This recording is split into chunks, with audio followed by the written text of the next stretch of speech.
Bien, chers frères et sœurs dans le Seigneur, que la grâce et la faveur de notre Seigneur Jésus descendent et demeurent sur chacun et sur chacune de vous. Aujourd'hui, comme je l'avais annoncé le dimanche passé, je voudrais que nous puissions parler, échanger un peu sur un sujet qui me tenait à cœur depuis un certain temps, surtout avec vos interventions, avec vos messages, avec vos questions. Un sujet dont j'avais promis de parler aujourd'hui, cette semaine, sur ma réussite ne doit pas nécessairement conduire à l'échec de l'autre. Je veux réussir ne doit pas conduire à rabaisser les autres. Suis-je obligé de rabaisser les autres pour être élevé? Voilà le sujet dont je vais parler aujourd'hui. Mais avant de commencer, je voudrais, comme d'habitude, continuer à vous dire merci. Merci pour vos abonnements, merci pour ces questions. Vous êtes en train d'alimenter cette chaîne. Merci pour les remarques que vous envoyez chaque jour et pour vos appréciations. Ça m'encourage, ça m'aide à continuer et à évoluer davantage. Merci beaucoup. Continuez de partager, continuez d'aimer ces vidéos, de les partager avec d'autres personnes et surtout d'inviter d'autres personnes à s'abonner pour qu'on continue de grandir, qu'on continue de devenir un peuple grand, un peuple heureux. Voilà. Alors, je voudrais commencer par un passage de la Bible que nous connaissons sûrement nous tous. Le pharisien et le publicain qui vont prier. Nous avons Luc chapitre 18, versets 10 à 14. Les deux hommes vont prier au temple. Et il y a le pharisien, qui prie à haute voix, qui se vante, qui bénit Dieu de parce qu'il n'est pas comme tous les autres hommes, qui pointe ce pharisien, qui rabaisse le collecteur d'impôts plutôt, qui le rabaisse pour montrer à Dieu que « Regarde-moi Seigneur, je fais tout ce que tu veux, je fais tout ce que tu demandes, je suis un homme bien, je ne suis pas comme tous les autres. » Surtout pas comme ce collecteur d'impôts, surtout pas comme celui-là, un pécheur, un homme qui vaut rien, un homme qui est... Il rabaisse celui-là pour trouver grâce aux yeux de Dieu. Et nous connaissons la conclusion de Jésus. Mais avant d'arriver à cette conclusion, restons d'abord dans l'histoire. Fallait-il qu'il rabaisse l'autre pour que Dieu le regarde? Fallait-il qu'il rabaisse ce collecteur d'impôts pour que Dieu exauce ses prières ou pour que Dieu vienne à lui? Nous nous rappelons dans l'histoire Caïn-Abel.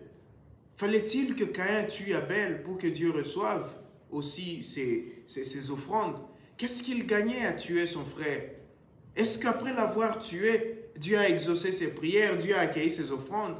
Est-ce qu'après l'avoir tué, il a produit beaucoup plus que ce qu'il ne produisait avant? Est-ce qu'après l'avoir tué, ces plantes qui étaient chétives sont devenues tout à coup des plantes en bonne santé? Non. Bien au contraire. Bien au contraire. Et aujourd'hui, nous nous rendons compte que c'est un fléau qui est là de plus en plus. Et ça ne commence pas seulement quand on est adulte. Rappelez-vous parfois dans les classes, en classe ou au quartier ou même à la maison, entre nous, lorsque ton frère ou ta soeur se fait gronder et que ce qu'on devait lui donner, on te le donne, tu as une espèce de délectation, tu es content. Parce qu'on t'a regardé au détriment de l'autre. En classe, lorsque le professeur punit certains, on ne te punit pas, tu gonfles un peu d'orgueil. Ça vient un peu subtilement, mais en grandissant, ça devient plus visible. Surtout dans le monde politique, le monde des professionnels, surtout même dans le monde religieux et même dans les couples, cela arrive. Et c'est là où nous nous rendons compte qu'il y a des gens qui sentent qu'ils doivent rabaisser d'autres pour être élevés. Des gens qui pensent que pour que les autres me regardent, pour que le monde me regarde, pour que je sois vu, l'autre doit disparaître. Pour que moi j'apparaisse au jour, l'autre doit être dans l'ombre, il doit être dans les ténèbres pour que moi on me voie. L'attention, pour qu'elle soit focalisée sur moi, il faut que l'autre soit anéanti. Et on se bat. Et il y en a qui forgent, qui construisent des pièges, qui construisent des mensonges, qui construisent toutes sortes de paroles, de médisances, de commérages pour disqualifier d'autres personnes.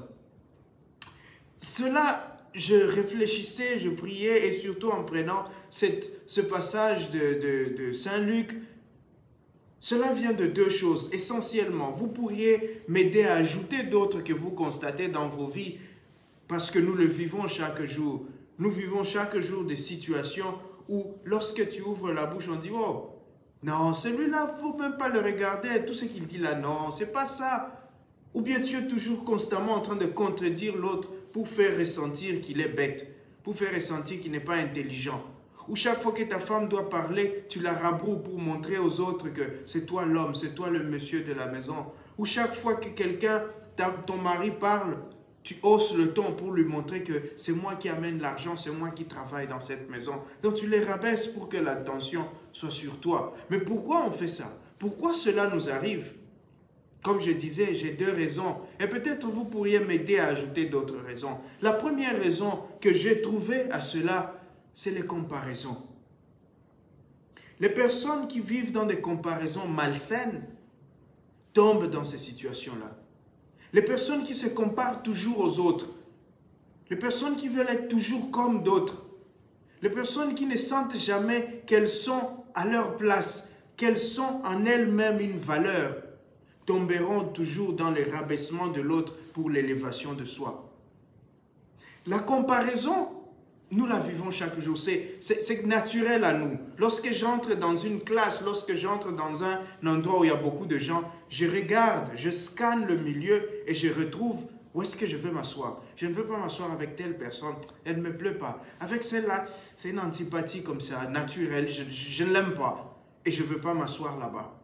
Et ça arrive, ça nous arrive à tous. Lorsque j'entre dans un endroit, je regarde comment les gens sont habillés et je me compare à toutes ces personnes-là. Je me dis, celui-là, bon, il a beaucoup de cheveux, celui-là, il a une grosse tête. Des petites comparaisons comme ça, c'est vrai.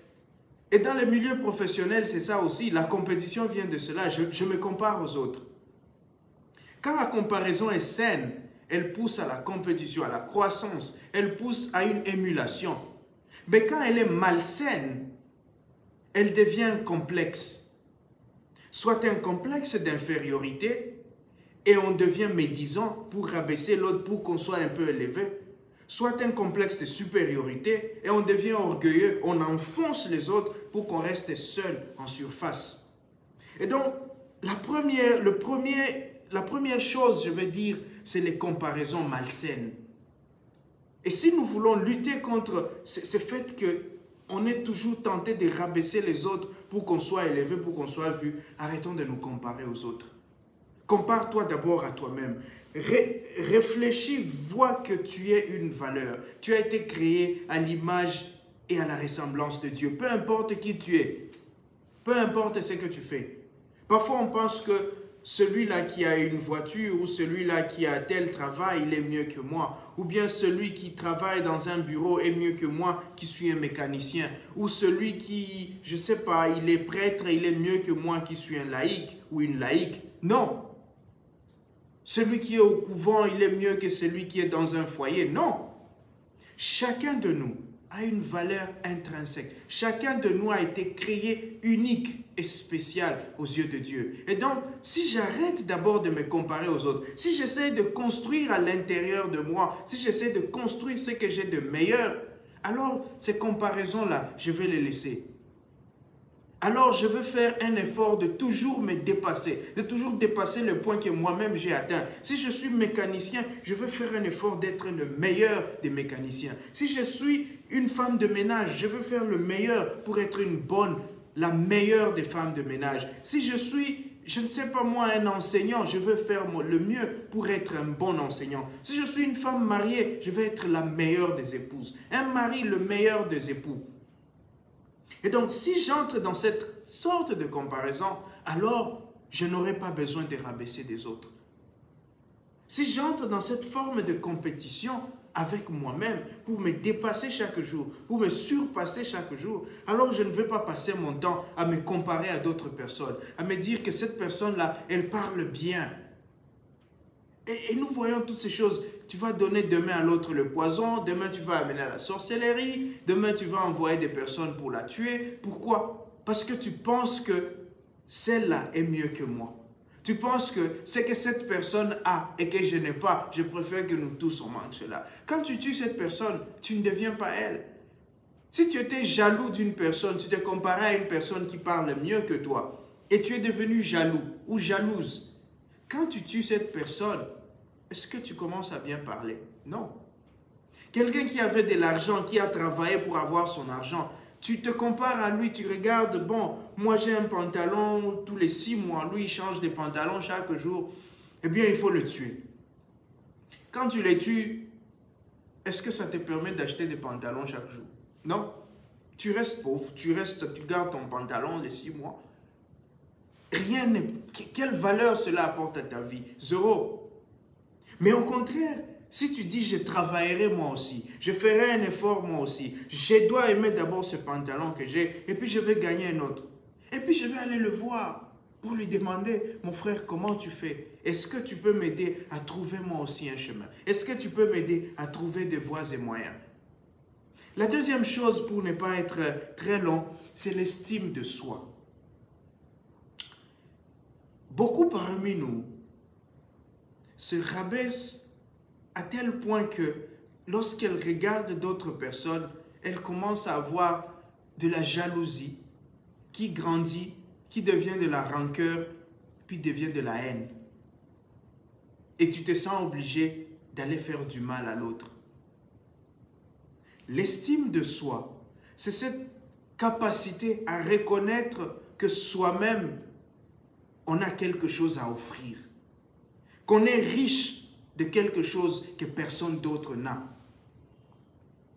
Quand on vit dans le manque d'estime de soi, c'est-à-dire on se voit comme rien. Et il y a des gens, il y a des personnes qui sont très négatives. Il y a des personnes qui, quand elles parlent d'elles-mêmes, c'est toujours à la forme négative. Quand elles parlent d'elles-mêmes, c'est toujours dans les défauts. Quand elles parlent d'elles-mêmes, c'est toujours dans les limites. C'est toujours dans ce qui ne marche pas. Pourquoi tu parles de toi dans ce qui est mal?